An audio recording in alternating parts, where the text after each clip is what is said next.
Esperando só um sinal de vida. Bom, já foram 5 minutos. Acho que já dá pra gente começar, né? Portanto, vamos abrir as nossas Bíblias em 1 João, capítulo 3. 1 João, capítulo 3. O tema do nosso estudo de hoje, nesse capítulo, é 4 marcas dos filhos de Deus. 4 marcas dos filhos de Deus. Como que nós podemos identificar quem são os filhos de Deus? Quais são algumas características básicas que identificam aquelas pessoas que realmente se tornaram filhos de Deus? Quais são as características e as marcas e as coisas que eu tenho que olhar para a minha própria vida e que eu tenho que enxergar na minha própria vida para discernir se eu sou um filho de Deus? É o tema do nosso estudo de hoje. 1 João, capítulo 3, a partir do versículo 1, assim diz a palavra de Deus. Vejam como é grande o amor que o Pai nos concedeu, sermos chamados filhos de Deus, o que de fato somos. Por isso o mundo não nos conhece, porque não o conheceu. Amados, agora somos filhos de Deus, e ainda não se manifestou o que havemos de ser. Mas sabemos que, quando Ele se manifestar, seremos semelhantes a Ele, pois o veremos como Ele é. Todo aquele que nele tem essa esperança purifica-se a si mesmo, assim como Ele é puro. Todo aquele que pratica o pecado transgride a lei, porque de fato o pecado é a transgressão da lei. Vocês sabem que Ele se manifestou para tirar os nossos pecados, e nele não há pecado. Todo aquele que nele permanece não está no pecado. Todo aquele que está no pecado não o viu nem o conheceu. Filhinhos, não deixem que ninguém os engane. Aquele que pratica a justiça é justo, assim como Ele é justo. Aquele que pratica o pecado é do diabo, porque o diabo vem pecando desde o princípio. Para isso, o Filho de Deus se manifestou, para destruir as obras do diabo. Todo aquele que é nascido de Deus não pratica o pecado, porque a semente dele permanece nele, e ele não pode estar no pecado, a semente de Deus, perdão, porque é nascido de Deus. Desta forma, sabemos quem são os filhos de Deus, e em quem são os filhos do diabo. Quem não pratica a justiça não procede de Deus, tampouco quem não ama o seu irmão. Essa é a mensagem que vocês ouviram desde o princípio, que nos amemos uns aos outros. Não sejam como Caim, que pertencia ao maligno e matou seu irmão. E por que o matou? Porque as suas obras eram más e as de seu irmão eram justas. Meus irmãos, não se admirem se o mundo os odeia. Sabemos que já passamos da morte para a vida porque amamos os nossos irmãos. Quem não ama permanece na morte. Quem odeia o seu irmão é assassino, e vocês sabem que nenhum assassino tem a vida eterna em si mesmo. Nisto conhecemos o que é o amor. Jesus Cristo deu a sua vida por nós, e devemos dar a nossa vida por nossos irmãos. Se alguém tiver recursos materiais, e vendo seu irmão em necessidade, não se compadecer dele, como pode permanecer nele o amor de Deus? Filhinhos, não amemos de palavra, nem de boca, mas em ação e em verdade.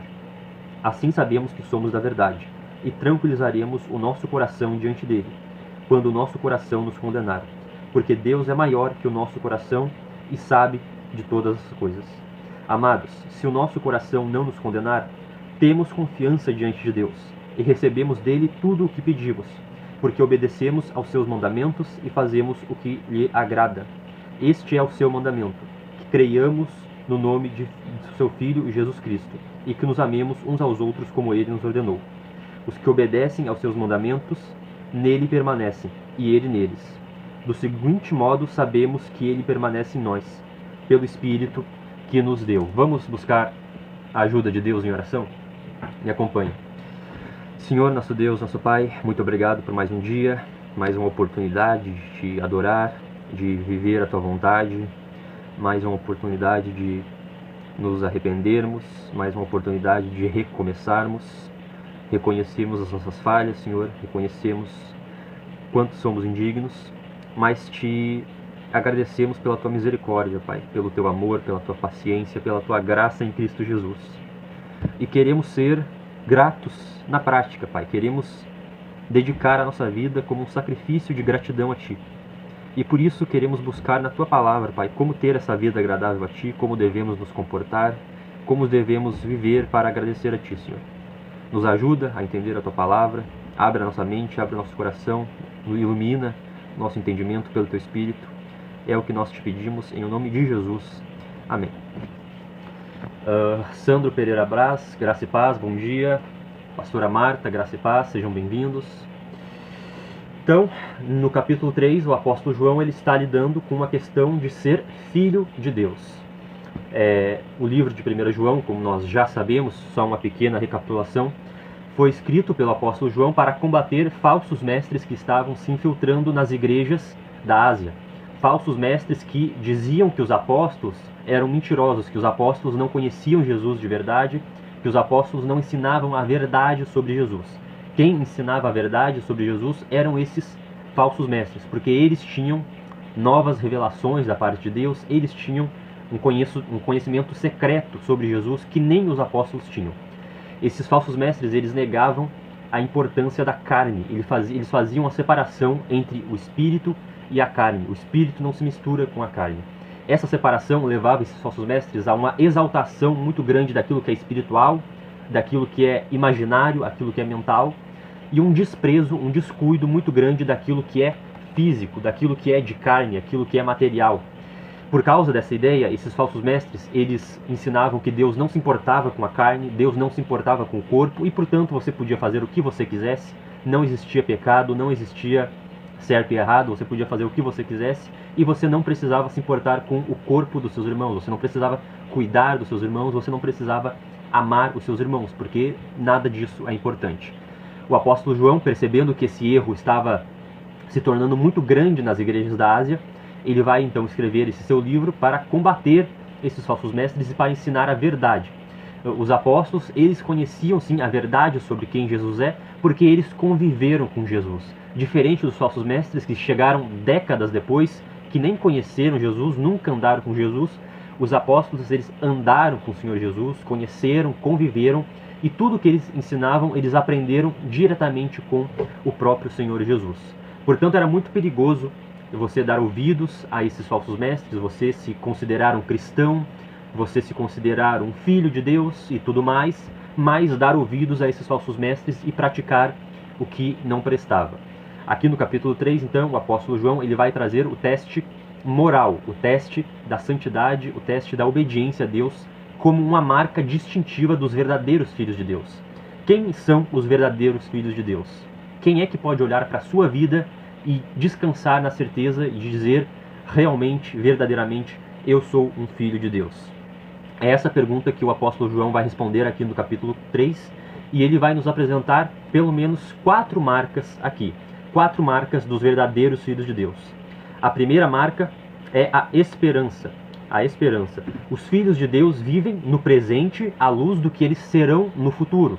A nossa vida, a vida dos filhos de Deus, ela é orientada para a eternidade. Ela é vivida nesse mundo pensando não apenas aqui e agora, mas pensando no futuro, naquilo que Deus vai fazer em nós quando Jesus voltar.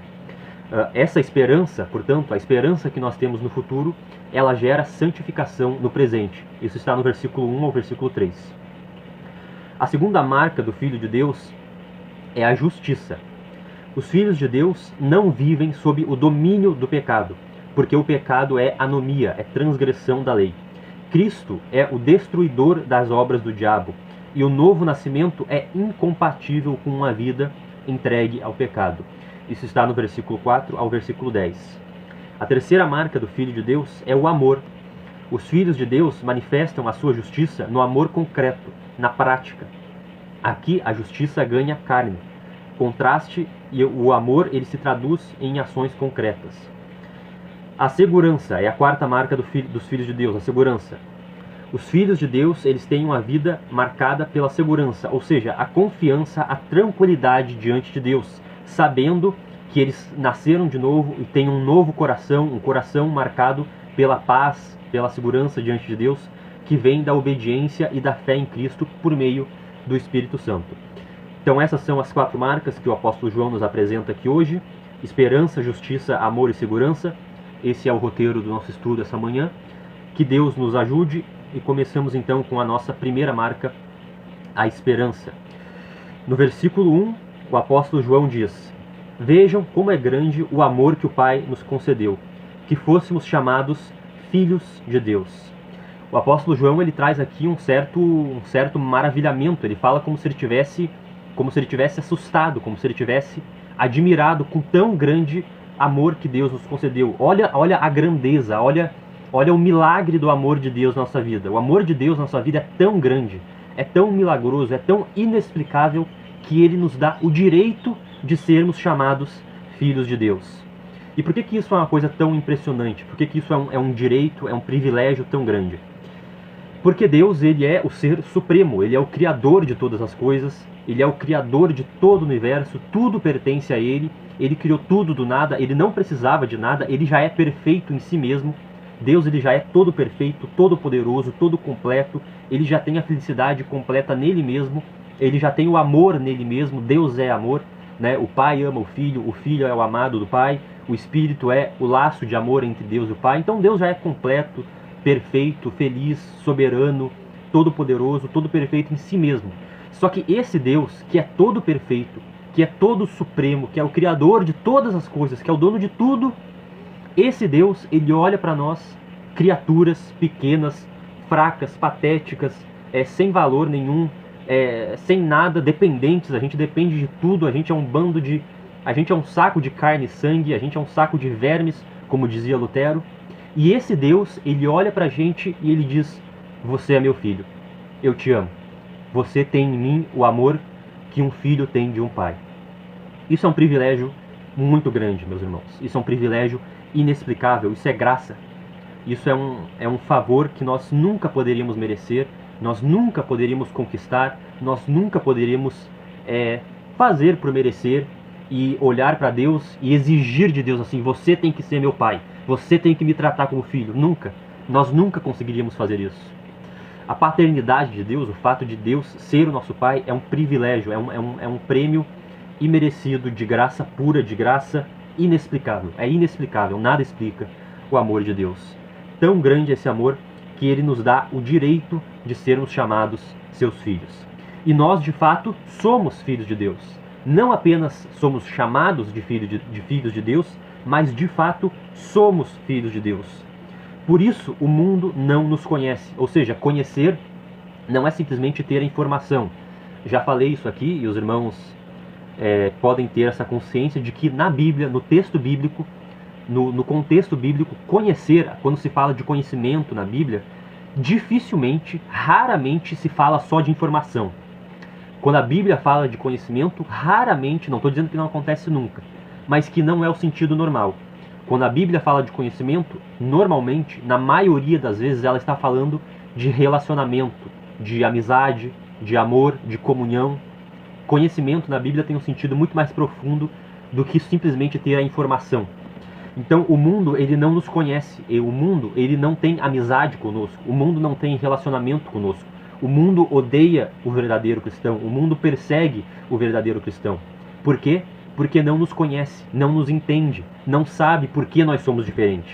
O mundo não sabe por que, enquanto todo mundo vai pular carnaval, enquanto todo mundo vai curtir, tomar uma, fumar uma, cheirar uma, né, fazer o que tem que fazer no meio da rua, se divertir, o pensamento do mundo é esse. Ah, carnaval agora, vamos se divertir, vamos se aliviar. O ano passado foi tão pesado, o ano que vem pela frente aí vai ser tão duro, vai ser tão pesado, né? Então, a gente é filho de Deus, né? A gente merece, vamos se aliviar um pouco, vamos curtir, vamos aproveitar, carnaval, e vamos se divertir. O pensamento do mundo é esse. E o mundo olha pra gente e não entende a gente. Poxa, esses crentes aí, né? Esses cristãos, como são quadrados, meu. Esse pessoal se acha melhor do que os outros, não vem pra rua, não faz o que tem que fazer, né? Não se diverte. Povo chato, povo estranho, né? Então o mundo, ele não entende. Ele não entende os filhos de Deus. E por não entender, não gosta, né? O ser humano tem essa tendência. A gente não gosta daquilo que a gente não entende. O mundo, ele não entende, não nos conhece e, portanto, não gosta de nós. Só que isso não deve ser surpresa para nós.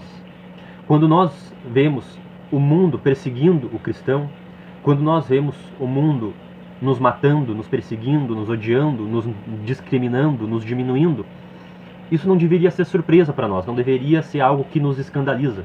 É assim mesmo, era para ser assim, tem que ser assim. Porque o mundo não conhece Deus. Se o mundo não conhece Deus, e o mundo não tem amizade com Deus, e o mundo não respeita a Deus, e o mundo não se submete a Deus, e o mundo matou Deus quando Deus veio a esse mundo, né? Vamos lembrar disso, gente. O ser humano O ser humano ele é teocida. Sídio significa assassinato, né? Homicida é quem mata um ser humano, né? Patricida é quem mata o pai, né? Fratricida é quem mata o irmão. Teocídio é quem mata Deus. O ser humano ele é teocida. O ser humano ele não hesitou em matar Deus quando Deus esteve aqui nesse mundo. Então, se o mundo ele não conhece Deus e ele odeia Deus, o que sobra para nós, não é?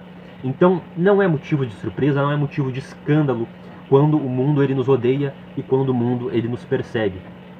A gente não deve se escandalizar, a gente não deve ficar surpreso, a gente não deve pensar que Deus falhou, Deus nos abandonou. Era para ser assim mesmo, era para ser assim mesmo. Isso significa que se você se denomina cristão, se você se considera um filho de Deus, mas você não tem nenhuma contrariedade com o mundo, você se considera um filho de Deus, mas não tem nenhuma oposição entre você e o mundo, você se considera filho de Deus, mas você faz o que o mundo faz, você se considera filho de Deus, mas você não incomoda o mundo ele não se sente desconfortável na sua presença, o mundo ele não te estranha, o mundo ele não pensa, puxa, não entendo o comportamento dessa pessoa, o mundo ele não te desconhece. Isso é um sinal de que talvez você não seja um filho de Deus tanto quanto você pensa. Porque o mundo ele não conhece os filhos de Deus. O mundo ele não entende os filhos de Deus.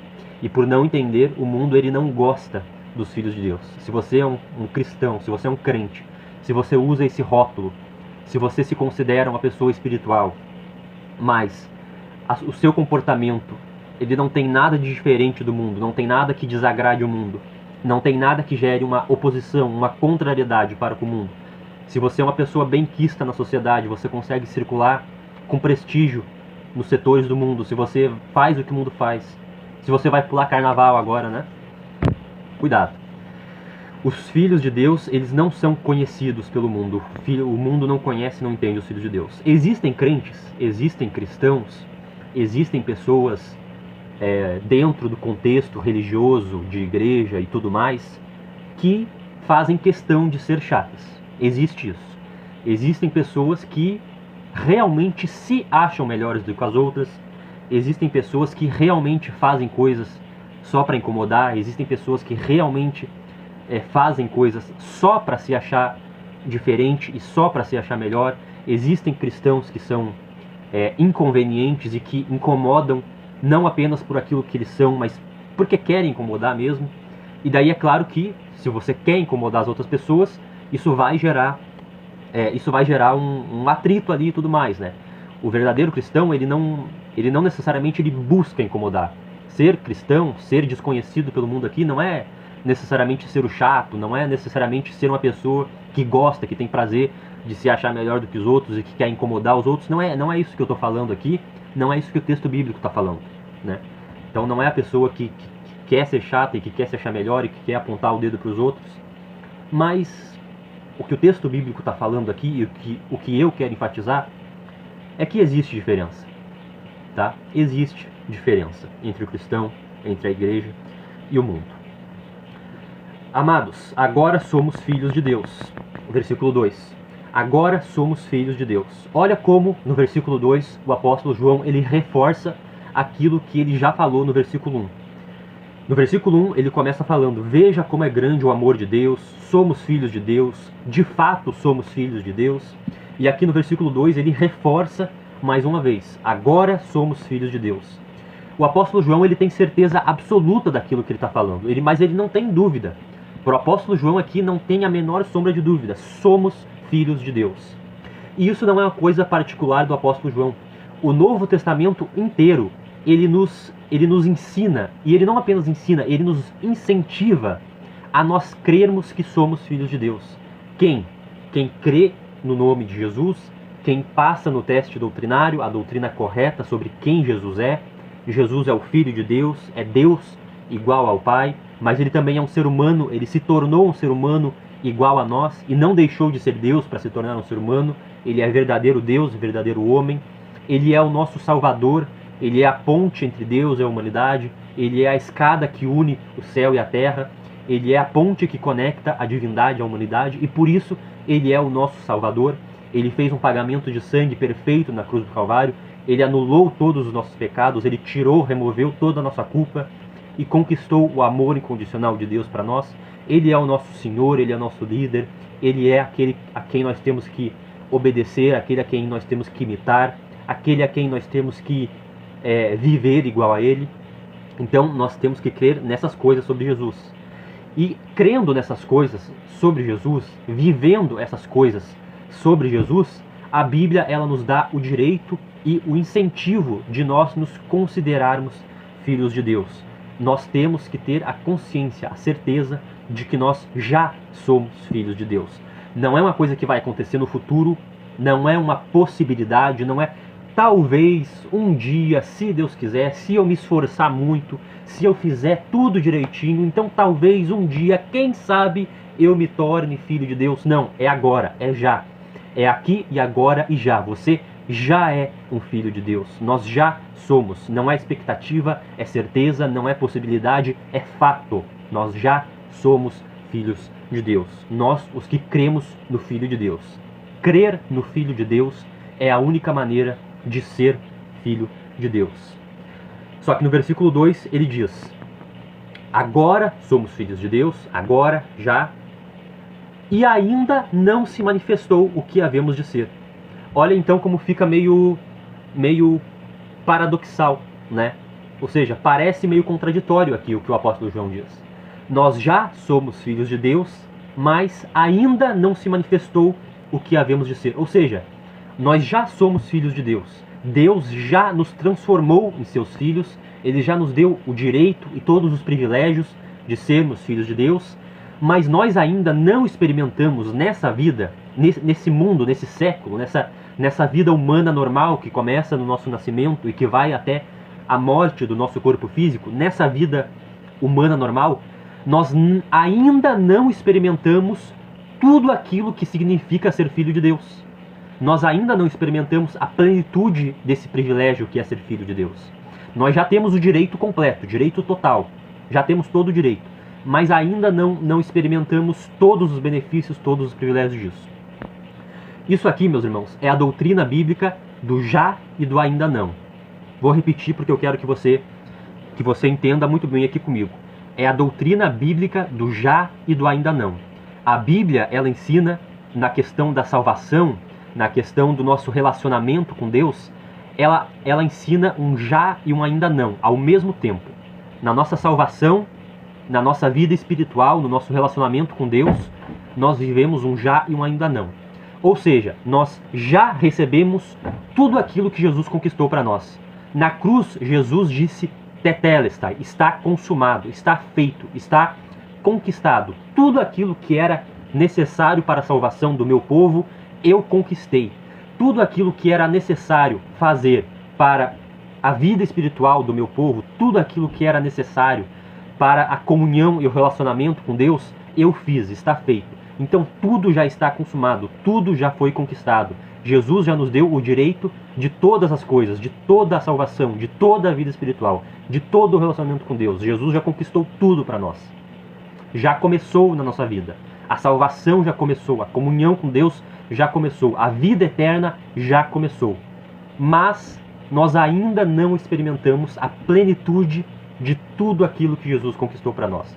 Nós já temos todo o direito, já temos a inauguração, mas ainda não experimentamos tudo. Nós ainda pecamos nesse mundo, nós ainda sofremos nesse mundo, nós ainda somos castigados e corrigidos por Deus no seu amor paternal, na sua correção paternal. Nós ainda enfrentamos dificuldades, necessidades, nós ainda lutamos contra o pecado, nós ainda não conhecemos a Deus perfeitamente, nós ainda conhecemos a Deus de modo imperfeito, nós ainda, ainda temos dificuldades, imperfeições e tudo mais nessa vida. Mas isso vai acabar logo, porque Jesus já conquistou a perfeição total para nós. Então, nesse momento, nessa vida terrena, nesse espaço de 70, 80, quando muito 90 anos, nesse pequeno intervalo de tempo, nós vivemos um já e um ainda não. Nós já somos filhos de Deus, já temos todos os direitos que um filho de Deus tem. Mas nós ainda não experimentamos toda a magnitude, toda a majestade desse direito. Isso só vai acontecer, esse ainda não, ele só vai acabar, nós só vamos experimentar a plenitude completa, a plenitude total, quando Jesus vier, quando Jesus voltar uma segunda vez. Porque quando Jesus voltar uma segunda vez, nós, os que estivermos vivos, nós que vamos estar vivos para ver Jesus descendo do céu, o nosso corpo, esse corpo de carne mortal, esse corpo de carne corruptível, ele vai se transformar em um corpo glorioso, um corpo que consegue aguentar tudo aquilo que Jesus conquistou para nós. Esse nosso corpo de carne mortal, o nosso corpo físico, ele não tem estrutura para aguentar toda a glória que Jesus conquistou para nós. Ele não tem estrutura para ser compatível com tudo aquilo que Jesus conquistou para nós. Nós não conseguimos ver a Deus. Esses olhos de carne aqui, esses olhos mortais, eles não conseguem contemplar a glória de Deus. A Bíblia fala isso várias vezes. Ninguém pode ver a glória de Deus e sobreviver. Mas quando Jesus voltar e nos dar um corpo igual ao dele, e nos dar um corpo glorificado, nós vamos conseguir ver a glória de Deus. Não na sua essência, porque Deus é infinito e nós somos finitos. Mas nós vamos conseguir ver a glória de Deus por meio de Jesus. É o que o apóstolo João diz no versículo 2. Nós seremos semelhantes a ele, pois o veremos como ele é.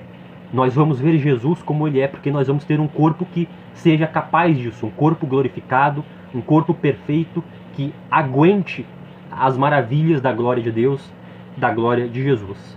Então, nesse mundo, é um já e um ainda não. Já somos filhos, já temos toda a garantia, já temos todos os benefícios, já temos todos os direitos, mas ainda não vivemos a plenitude disso tudo.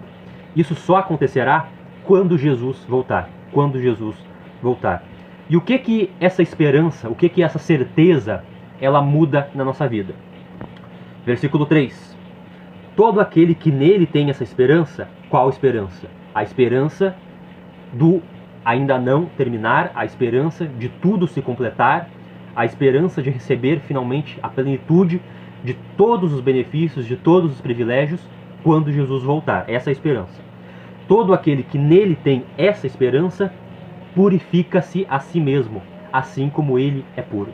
Então a esperança certa, a esperança garantida do que vai acontecer no futuro, gera purificação no presente.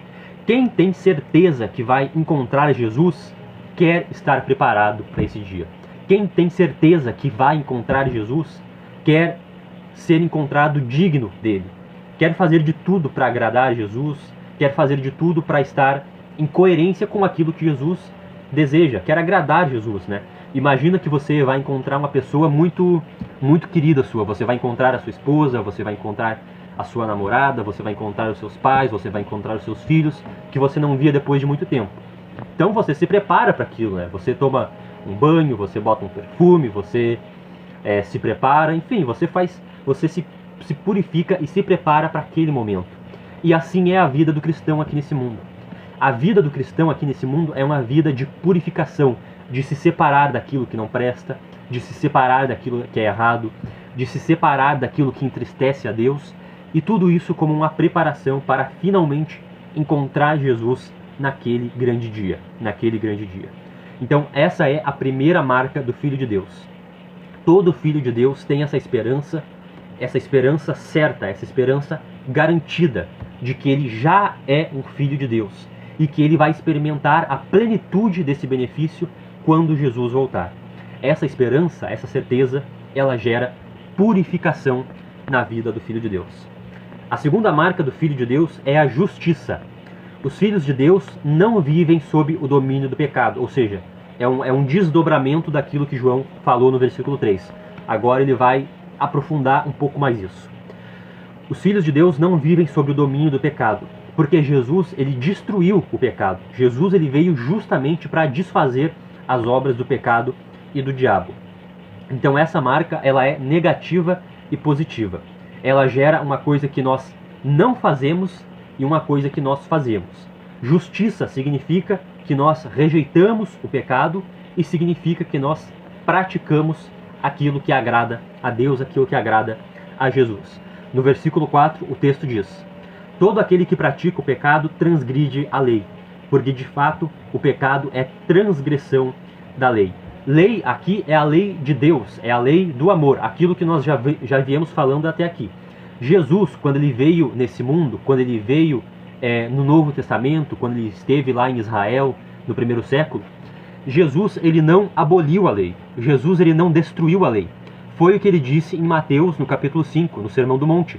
Foi a primeira afirmação de Jesus. Não penseis que vim abolir a lei e os profetas. Não vim abolir, mas vim cumprir.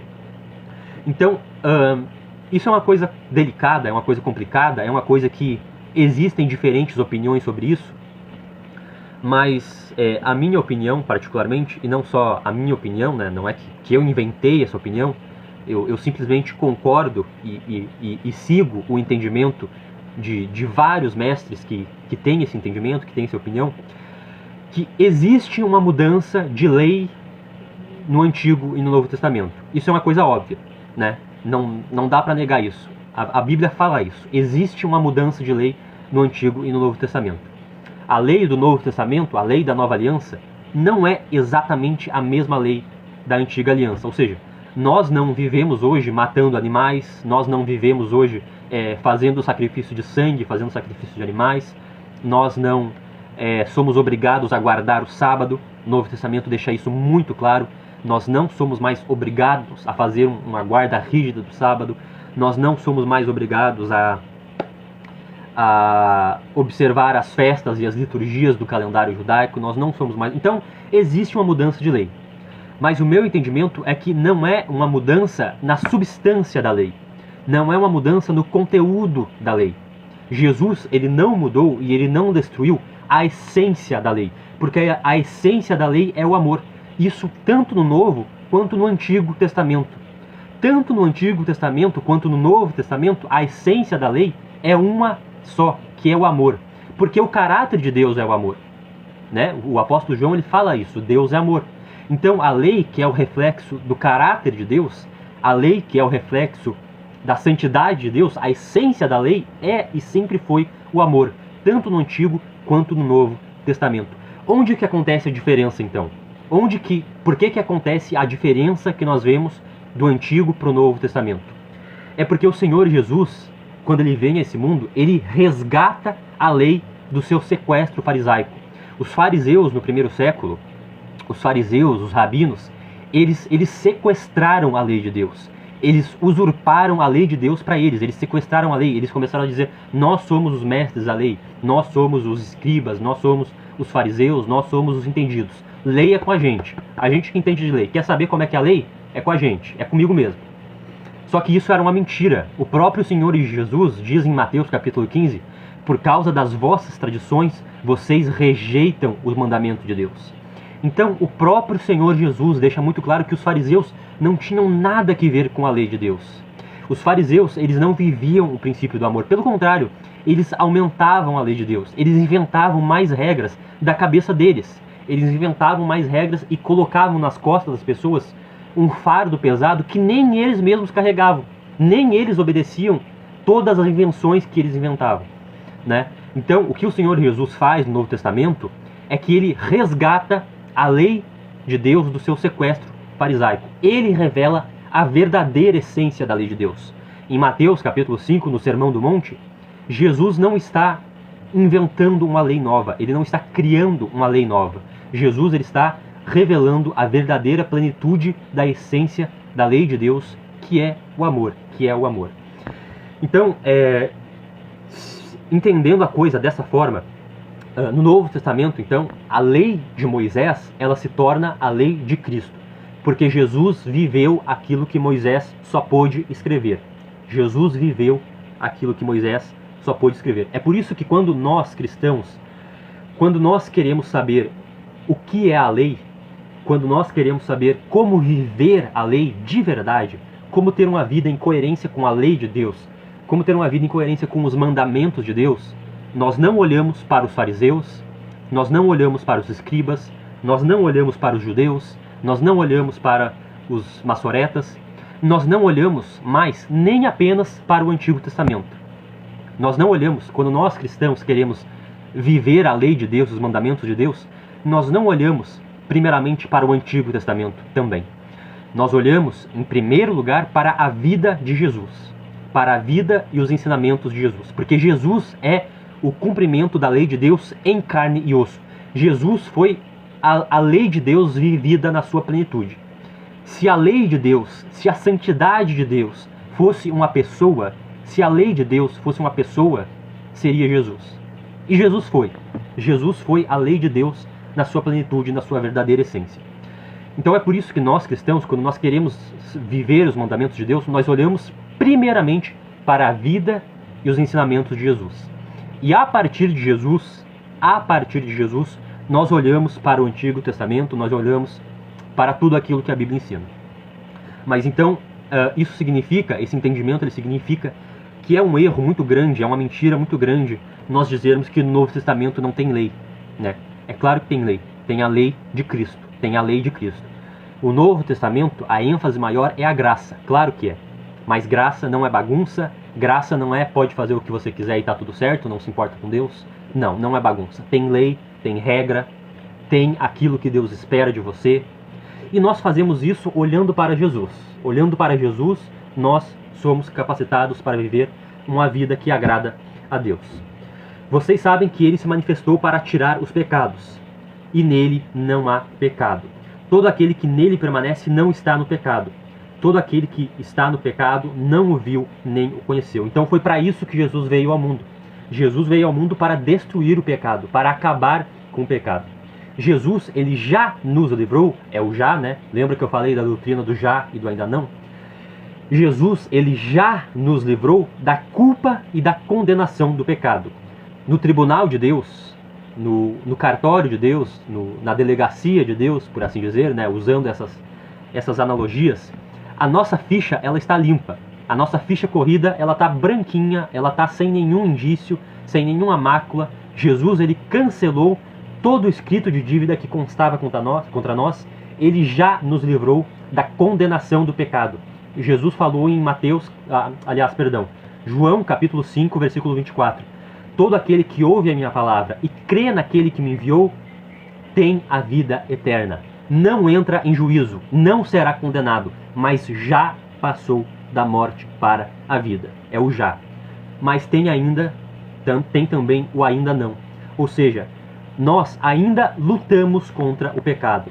Nós já fomos livres da culpa, nós já fomos livres da condenação, mas nós ainda estamos sendo libertos do poder do pecado, da influência do pecado. Nós ainda lutamos contra o pecado. A vida cristã, portanto, é uma vida de luta e de santificação. É uma vida de purificação. Foi o que ele falou no versículo 3.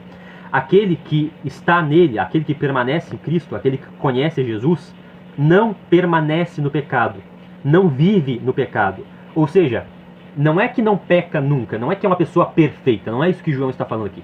Não é que quem é um cristão é uma pessoa perfeita, santa, é um anjo. Não, não é isso que está sendo falado. Mas a pessoa que tem um verdadeiro relacionamento com Jesus, ela não vive no pecado. Ou seja, o pecado não é o mestre daquela pessoa. O pecado não é o que determina as ações daquela pessoa. A pessoa não vive na prática do pecado. O pecado não é o que identifica a identidade daquela pessoa. Ela até peca por acidente, uma vez ou outra, mas não é o normal. O pecado não é mais o normal na vida daquela pessoa. A vida do cristão é uma vida de santificação e de luta contra o pecado. Filhinhos, não deixem que ninguém os engane. Aquele que pratica a justiça é justo, assim como é justo, assim como ele é justo. Então, existem pessoas que queriam enganar os cristãos. Existem pessoas que queriam enganar a comunidade, existem pessoas que queriam enganar aqueles que eram seguidores de Jesus. Enganar como? Dizendo que está tudo bem. Esse era o engano. Esse era o engano. Era dizendo que está tudo bem, está tudo certo. Essa questão de pecado aí, ó. Não se preocupa muito com essa questão de pecado. Pecado, olha, cara, faz o que te faz feliz. Nada é errado se te faz feliz. No amor, vale tudo. Esse era o engano que os falsos mestres estavam dizendo lá no primeiro século. Os falsos mestres não se importavam com o corpo, não se importavam com a santidade do corpo. Faz o que você quiser, o corpo não importa. E até hoje, meus irmãos, até o dia de hoje, 2000 anos depois, isso não mudou. Até hoje existem pessoas dentro das igrejas, existem pessoas com o microfone na mão, Existem pessoas com título de pastor, de mestre, de bispo. Existem pessoas nas redes sociais, que nem eu estou aqui agora. Existem pessoas nas redes sociais, no YouTube, no Facebook, no Instagram, que se denominam mestres, que se denominam ensinadores da fé cristã e que dizem que não existe pecado, que está tudo certo, que não se preocupa com essa história de pecado, viva como você quiser, né? Século 2026, século 2026, século 21, né? Vamos deixar para trás essas coisas retrógradas, né? Vamos deixar para trás essas coisas, esses pensamentos neandertais, nossa, né? Vamos ter orgulho, né? Criaram até o dia do orgulho do pecado. Tem até a parada do orgulho do pecado, né? Carnaval agora, né? Não se preocupa com o pecado. Vamos ser felizes, vamos extravasar, vamos viver a vida, né? E até hoje essa mentira não mudou. Até hoje existe esse engano. Mas a ordem do apóstolo João é: filhinhos, não deixem que ninguém os engane. Não deixem que ninguém os engane. Ou seja, prestem atenção na lei. Prestem atenção na lei. Porque a lei é a santidade de Deus. A lei é aquilo que agrada a Deus. A lei é a justiça de Deus. Aquele que é justo, aquele que pratica a justiça é justo. Como eu sei o que é justiça? Quem me diz o que é justiça? É da minha própria cabeça? Da minha cabeça eu tiro o que é justiça? Ou então eu vou olhar para o mundo? Eu vou olhar para as faculdades, para as universidades, para os filósofos, eu vou olhar para os políticos. Quem é que vai me dizer o que é justiça? Quem nos diz o que é justiça é Deus. E Ele nos deu o código da sua justiça, Ele nos deu o código daquilo que agrada a Ele, daquilo que é justiça perante Ele, na sua lei, nos 10 mandamentos, no Novo Testamento. E tudo isso, é claro, na vida de Jesus. Nós olhamos primeiramente para a vida de Jesus. E olhando para a vida de Jesus, nós enxergamos a lei de Deus, os 10 mandamentos e tudo aquilo que agrada a Deus. O Filho de Deus, portanto, ele vive uma vida que não é dominada pelo pecado. Ele peca, ele até peca, mas ele peca por acidente, ele se arrepende do seu pecado e ele luta contra o pecado. Essa é a grande chave. O Filho de Deus, ele até peca, mas ele se arrepende e ele enfrenta o próprio pecado. Ele não aceita o próprio pecado. Ele quer praticar a justiça. Ele quer praticar aquilo que agrada a Deus. A terceira marca dos filhos de Deus é o amor. Está no versículo 11. Os filhos de Deus manifestam a sua justiça no amor concreto. Aqui a justiça se torna benefício ao próximo. Aqui a justiça, a obediência a Deus, ela se torna alguma coisa que beneficia o seu irmão, aquele que está perto de você. No versículo 11 ele diz: esta é a mensagem que vocês ouviram desde o princípio, que nos amemos uns aos outros. Não sejamos como Caim, que pertencia ao maligno, e matou o seu irmão. E por que o matou?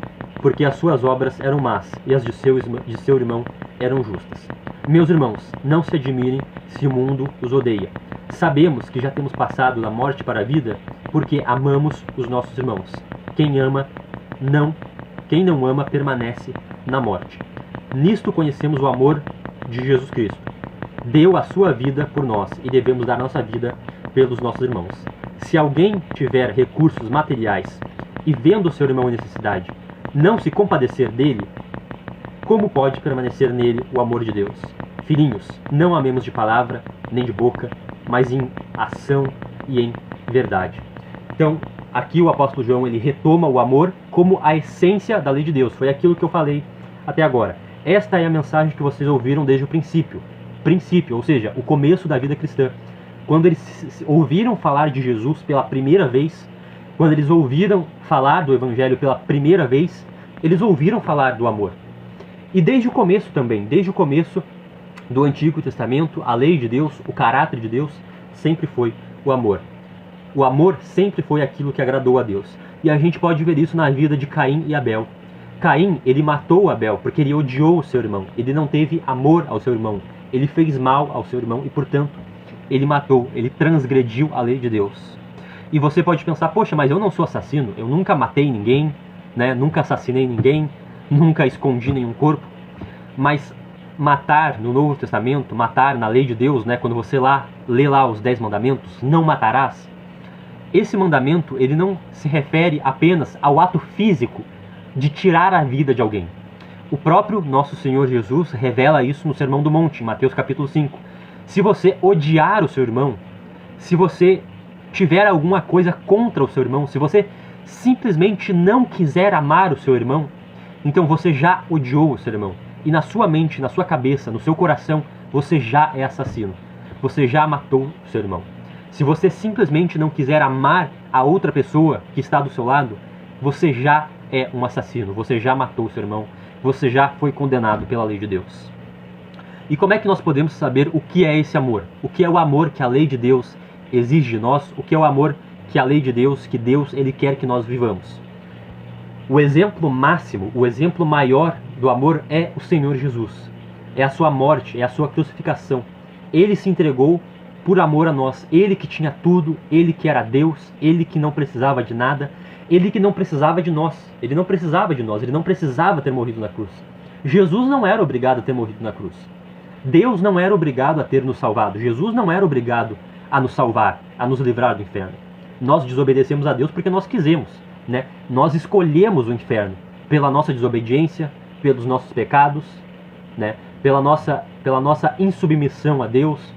Nós escolhemos o inferno. Nós estávamos indo para o inferno porque nós queríamos. Jesus não tinha obrigação de nos salvar. Mas por causa do seu amor, unicamente por causa do seu amor, ele quis nos salvar. Ele quis sofrer a humilhação, ele quis sofrer a tortura, ele quis sofrer a oposição dos pecadores, ele quis sofrer a dor, ele quis sofrer o inferno no nosso lugar, para nos salvar do inferno. Isso é amor. E é esse tipo de amor que nós devemos ter para com os nossos irmãos.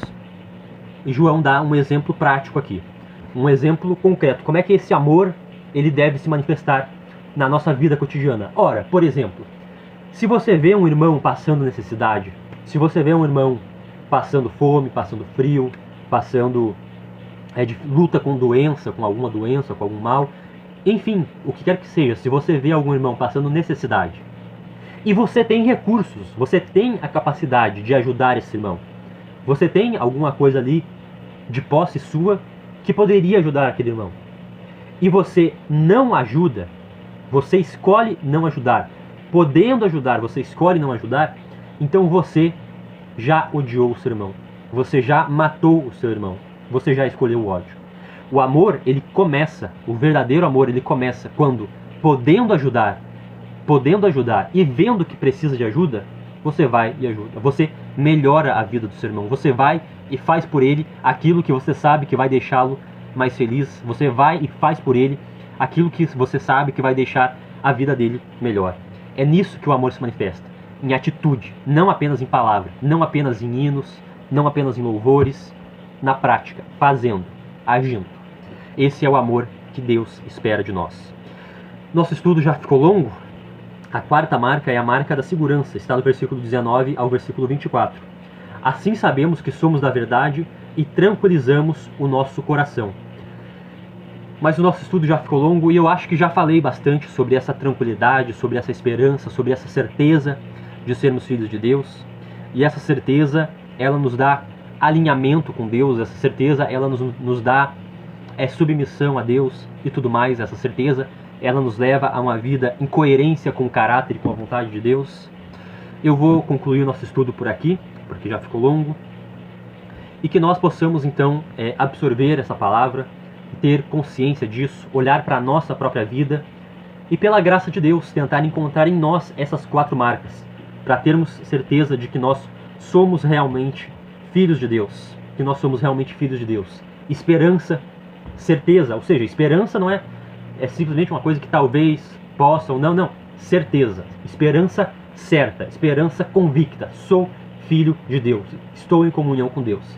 E essa esperança nos leva a uma vida de purificação aqui no presente. É a segunda marca, é a justiça, ou seja, a abstenção do pecado, a abstenção daquilo que não agrada a Deus, e a vida na justiça, a vida na obediência a Deus. A terceira marca é o amor, uma vida marcada pelo amor em fazer bem ao próximo. E a quarta marca é a segurança, a certeza de que eu estou em comunhão com Deus. Que Deus nos abençoe, que Deus aplique isso na nossa vida. E se nós, porventura, não enxergarmos alguma dessas marcas em nós, nós temos uma má e uma boa notícia.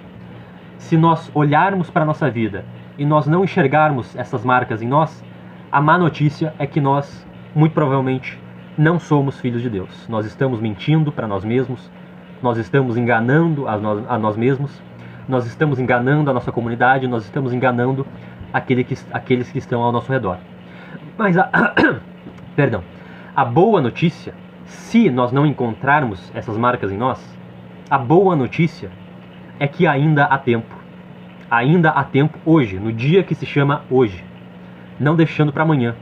Ainda há tempo de arrependimento, ainda há tempo de buscar realmente o socorro de Deus e de ser mais como Deus espera de nós.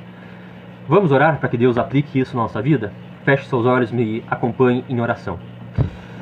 Senhor nosso Deus, nós te agradecemos pela tua palavra, nós te agradecemos pelo teu Filho, porque Ele é a nossa salvação, Ele é a nossa esperança, Ele é o nosso socorro bem presente no dia da dificuldade, no dia mau. E nós sabemos que nele nós já temos todas as coisas, ó Pai. Nele nós temos a perfeição, nele nós temos a plenitude de tudo aquilo que o Senhor quer dar para nós. E por isso nós agradecemos, Senhor. Nós te agradecemos pelo nosso Senhor. O que nós te pedimos, Senhor, é que o Senhor nos dê e nos ajude a ter uma vida coerente com aquilo que o teu Filho espera de nós, pela unção do teu Espírito, Pai. Não pela nossa própria força, não pela nossa própria virtude, não pela nossa própria capacidade, mas pelo poder do teu Espírito em nós. O teu Espírito que o teu Filho já conquistou para nós e derramou para nós, prometeu que ia derramar em nós. E por isso esse Espírito deve nos capacitar, Senhor, para viver uma vida que não é mais marcada pelo pecado. Uma vida que é marcada, sim, pela luta contra o pecado, pelo enfrentamento ao pecado, mas não mais pelo domínio do pecado, Pai. Não somos mais dominados pelo pecado, não somos mais escravos do pecado. Somos teus servos, somos teus filhos e vivemos para fazer aquilo que te é agradável. Em submissão à tua lei, em coerência com o exemplo do teu Filho, em amor ao próximo. Essa é a vida que nós queremos ter. Nos ajuda a ser conosco durante essa semana que se inicia. Nos dá força, Deus, nos dá purificação. Nós sabemos que o carnaval, Pai, é um período tão complicado, é um período de tanta maldade, de tanta impureza. É um período onde os demônios e o pecado e tudo aquilo que não presta, ele se manifesta, a força maligna se manifesta de forma tão grande. Mas nós sabemos que podemos contar com a tua proteção, ó Deus, com a tua proteção. Nos livra de todo mal e nos dá uma vida agradável a ti. É o que nós te pedimos e já te agradecemos. Em nome de Jesus. Amém. Amém, meus irmãos.